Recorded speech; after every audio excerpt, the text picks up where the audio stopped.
Hi, Baz. In the Blu-ray special features, The Greatness of Gatsby, we kind of follow you on your journey for preparing Right. for this film. What kind of intense research did you do? Like, I think I'm a research nut. I know I am, and so is CM. And it's one of the great privileges. I mean, we worked with some of the best academics in the world. But it's not only that. It's like literally living the life of F. Scott Fitzgerald. I mean, reading everything, meeting all kinds of experts, living in the places he lived, and really trying to understand not just what it technically was in 19 in the 1920s, but what did it feel like to read that book in 1925? I mean, that's why I took that African American street music called jazz that he put in his book. And everyone went, why are you putting that fad in there that'll never last, or that dangerous music? And mixed it with African American street music now called hip hop. I wanted the movie to feel like what it was to read that book in the 20s, because Fitzgerald was not nostalgic. He wasn't he wasn't looking backwards. He was looking in the moment.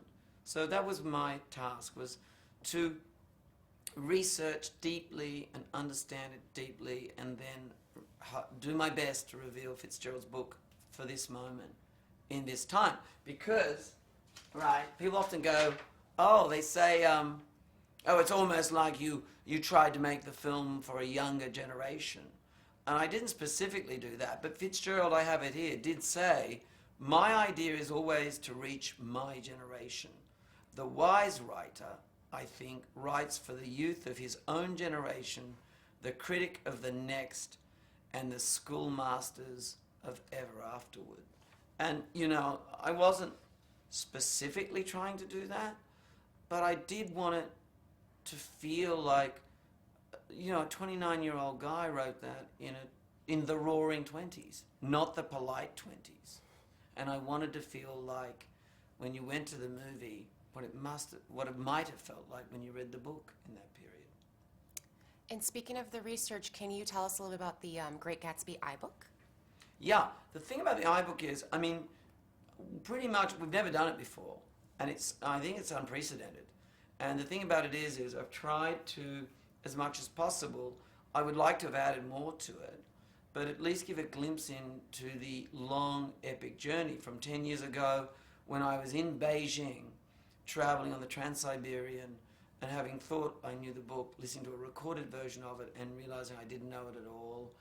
I think to how we made the first image, a painted image, and my wife is actually playing Daisy Buchanan in that painting, to show this iconic image, to get Leonardo interested to come on board, to get a studio to take the risk to fund it, to get the movie made. While we were writing the script, you'll see how we're coming up with the idea of clashing both musical styles, of working with the extraordinary Jay-Z. Everything's in that book. The designs, and then right up to the openings and what we had to do in Cannes. It's really the story I've been on, except for the final chapter, which begins in a few hours, and that is The Great Gatsby is now opening in China, the same city where I had the epiphany to do it 10 years ago. And of that, I am extremely thrilled. That's beautiful. For the Blu-ray special features, can you tell us what it was like to select different features for the Blu-ray? On all my movies, we're responsible, that's why they take so long, for everything. We do the graphics, we do a lot of the visual design, we are very collaborative in the packaging, all those things. But on the Blu-rays, I'm directly involved in the making of those. I've got a great team.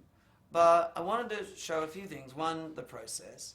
But the other thing is that I've included scenes that on their own, I think, are very strong scenes. Famously, there's the scene where after Gatsby's death, the father comes and reveals himself to Nick Carraway, to see his son, his dead son. And people will ask, well, why did you take those scenes out? And what I found as I was working on the movie, that more and more, once Gatsby was shot, died. Spoiler alert if you just bought the DVD and haven't seen the film. But you wanted it, like in a book, if you film the whole book, it's 7 hours long. I had 2 hours. you wanted the relationship after Gatsby's death to be more and more just about Nick Carraway and a dead person, and to get inside Nick's head. And anytime I put those scenes in, even though they were terrific, and the one with Tom Buchanan I think is terrific, you were breaking up the relationship between Nick's loneliness, Nick's feeling of total isolation, that he was the only one who cared about Gatsby and that everyone else had abandoned him. So that's an example of the sort of thing that I put into the Blu-ray, as well as we've tried to reveal the depth of our research, how serious Leonardo DiCaprio has been in doing what I consider to be the American Hamlet. I mean, he was as obsessed with creating the character of Jay Gatsby as Jay Gatsby was obsessed with the green light. He was absolutely relentless.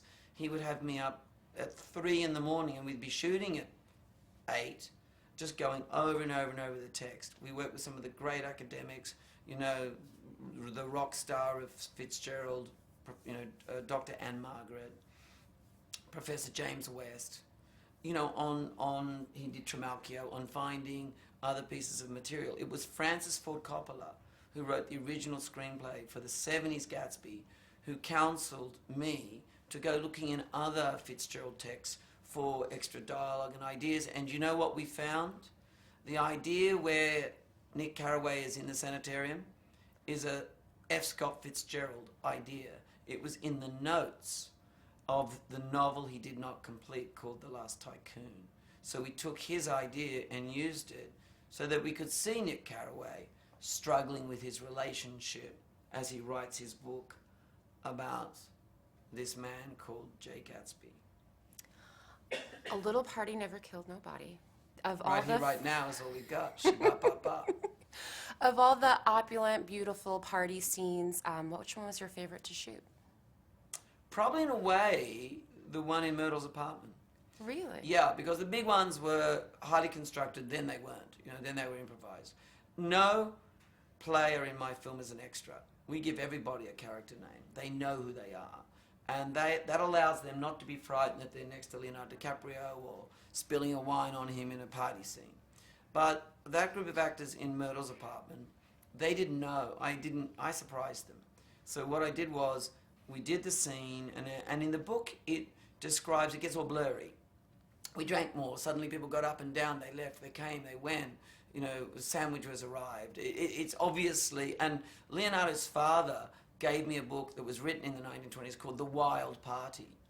So I wanted to make it like The Wild Party. So we only had 20 minutes left. So I turned all the cameras on, and right in the middle we were playing traditional jazz music, and they were all having a bit of fun, and I had my assistant Blake Ternez dressed as the bellhop with all these props and stuff, and I just turned on the cameras, and right in the middle I dropped in NIP from Watch the Throne, Jay and Kanye's album, turned it right up, and let the cameras run for 20 minutes. And everything you see in that party actually happened. For clothes were coming off, pillows were being chucked, drinking of champagne, open, crazy town. And I couldn't run all of it, because some of it got a little too saucy, but it was an awesome thing to watch being filmed. I think that's all the time we have. Well, you know what? It was What? very nice to talk to you. It was very nice to talk And to you I was as so well. impressed you could quote the song.